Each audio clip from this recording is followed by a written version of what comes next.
Good morning, everyone. It's Monday, March 22nd. From the San Antonio Express News, my name is Luis Vasquez, and this is your Express Briefing. All of the stories you need to know to start your day.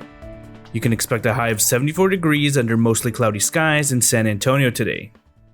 As many as 26% of San Antonio residents have COVID-19 antibodies, according to a study from Texas Department of State Health Services and University of Texas Health Science Center at Houston researchers. After several postponements, jury selection will resume today for the long-delayed capital murder trial of a San Antonio man accused of shooting a police detective nearly 5 years ago. Otis Tyrone McKane is charged with killing SAPD detective Benjamin Marconi. And now let's move on to our top stories for the day.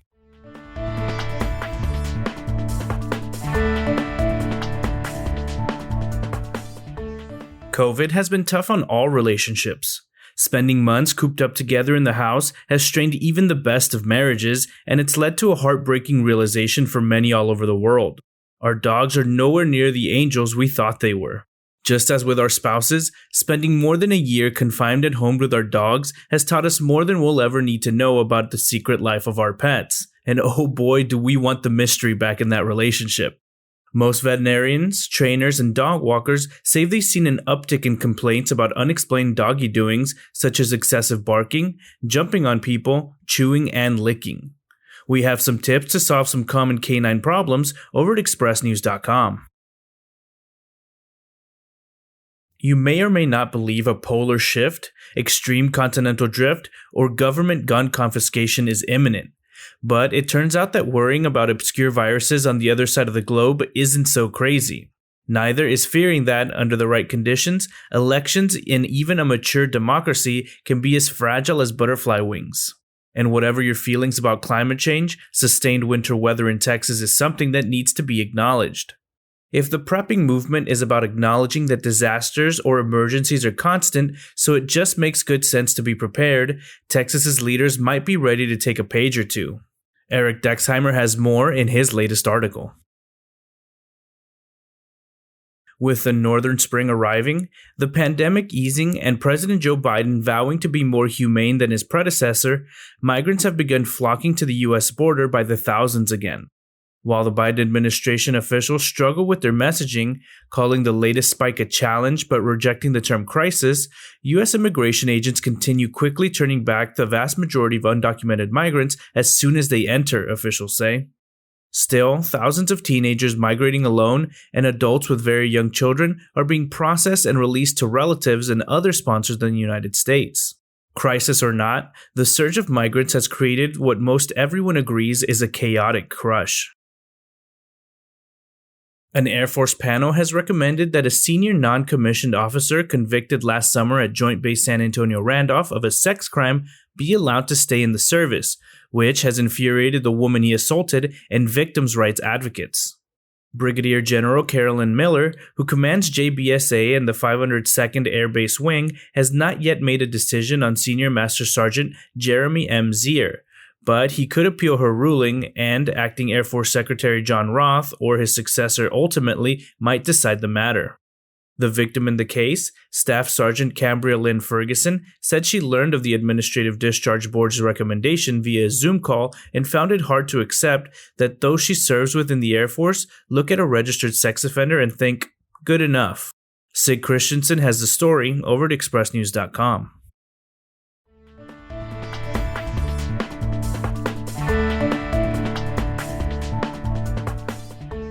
Head over to expressnews.com to check out our interactive dashboards of vaccination sites in San Antonio and across Texas, as well as the most recent figures for the number of vaccine doses available at each site.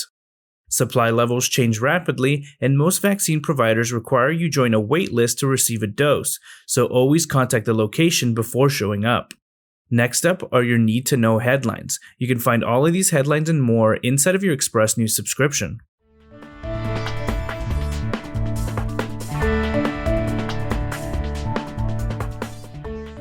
A chronic shortage of foster care placements in Texas has grown markedly worse in part because of the COVID-19 pandemic.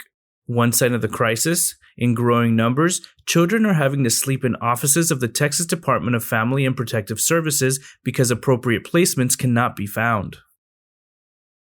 While the spread of the coronavirus in Bexar County continued to trend in the right direction Sunday, the region reached yet another tragic milestone. More than 3,000 residents have died of COVID-19. 14 people are accused of conspiring to distribute meth and cocaine in the Midwestern and Southern United States. During a year-long investigation culminating in raids last week, officers seized 23 kilos of cocaine, more than 30 pounds of hydroponic marijuana, 100 kilos of methamphetamine, along with firearms and $359,000 in cash. Texas Attorney General Ken Paxton filed a civil complaint alleging a San Antonio hotel owner gouged customers during the winter storm by charging 2 or 3 times typical room rates. The Texas Attorney General's office is accusing Thomas Ramirez, Justice of the Peace for Precinct 4 in Medina County, and 3 women of committing election fraud during the 2018 Medina County Republican primary election. Ramirez and the women allegedly ran a vote harvesting operation that worked out of assisted living centers. San Antonio area colleges and universities expect to receive nearly $236 million from the latest round of federal COVID-19 relief funds, and, if previous rules apply, at least half of it is destined for direct aid to students.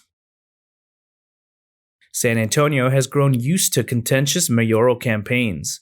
But the 2020 mayor's race, which could have been a repeat of the bitter and personal contest between Mayor Ron Nirenberg and former City Councilman Greg Brockhouse 2 years ago, has played out quietly so far. The district attorney's office has said 4 teens accused of capital murder in a pair of cases were indicted last week.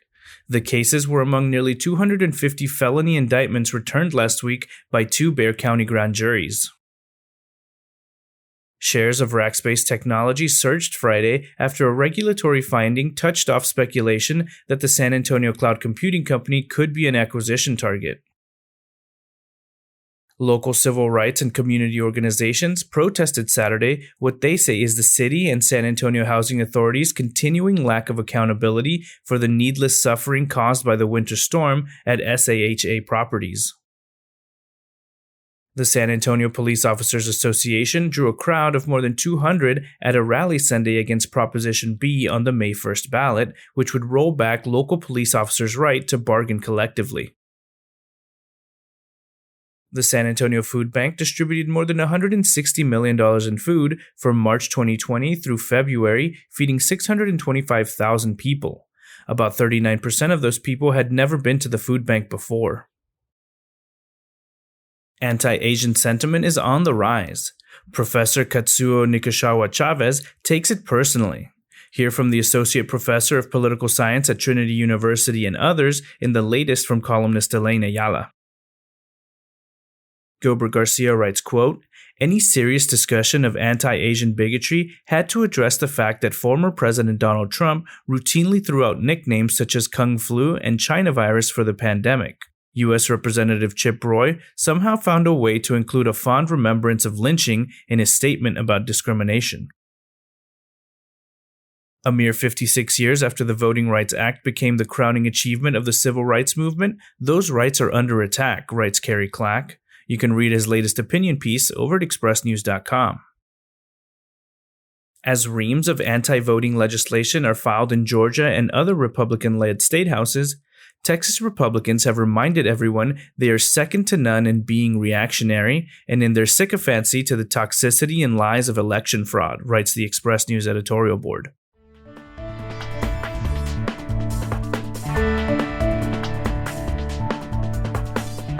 This Week in History on March 23, 1979, after being delayed 9 days due to inclement weather and equipment problems, the Space Shuttle Columbia arrived in San Antonio on March 22nd. Quote, "A crowd of more than 10,000 persons was on hand when the Boeing 747 carried the Columbia piggyback eased to a graceful landing 13 days and 10 minutes behind its original schedule. Although some children waved to the pilot as he brought his plane to a stop, and some adults applauded, most of the crowd just watched in humble silence."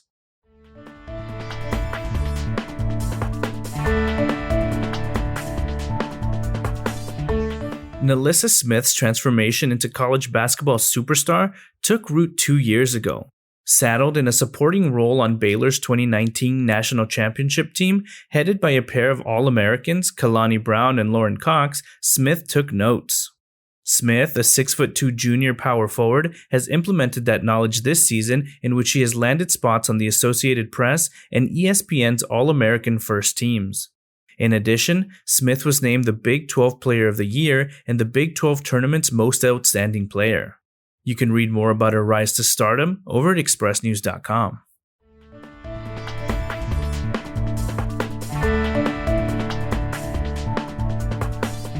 Proclaiming French fries to be the best dish is in no way a slight to the chef.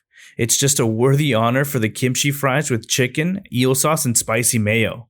Head over to expressnews.com to read the latest in our 52 Weeks of Food Truck series. Calvin Finch has another round of advice for your freeze-damaged lawn or butterfly garden. In his down-to-earth column, Neil Sperry addresses readers' questions about mimosa trees, Gold Star Esperanza, and more. Swingman Lonnie Walker IV fought through pain to score a career-high 31 points in Saturday night's 120-113 loss to the Bucks in Milwaukee. Coach Greg Popovich is proud of his team's 3-2 road swing last week.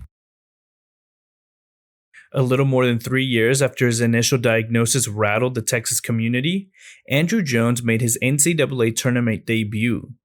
One game is all Texas would get, however. Abilene Christian stunned Texas in the first round of the NCAA tournament.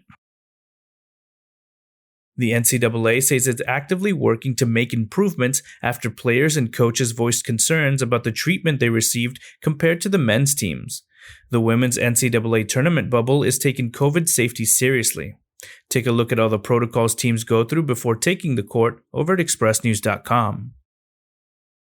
Incarnate Word freshman quarterback Cameron Ward used fall workouts to emerge as the team starter for the spring season. That preparation paid off Saturday. Ward set a program record with 6 touchdown passes as the number 22 Cardinals racked up more than 600 yards of offense in a 56-45 win against number 16 SLU. And that's all for today. This was your Express Briefing for Monday, March 22nd. My name is Luis Vasquez. Please consider becoming an Express News subscriber to get in-depth coverage on all the stories you heard today. Also, be sure to rate and review this podcast inside of your Apple Podcast app, as it really helps the show. Have a wonderful day, everyone.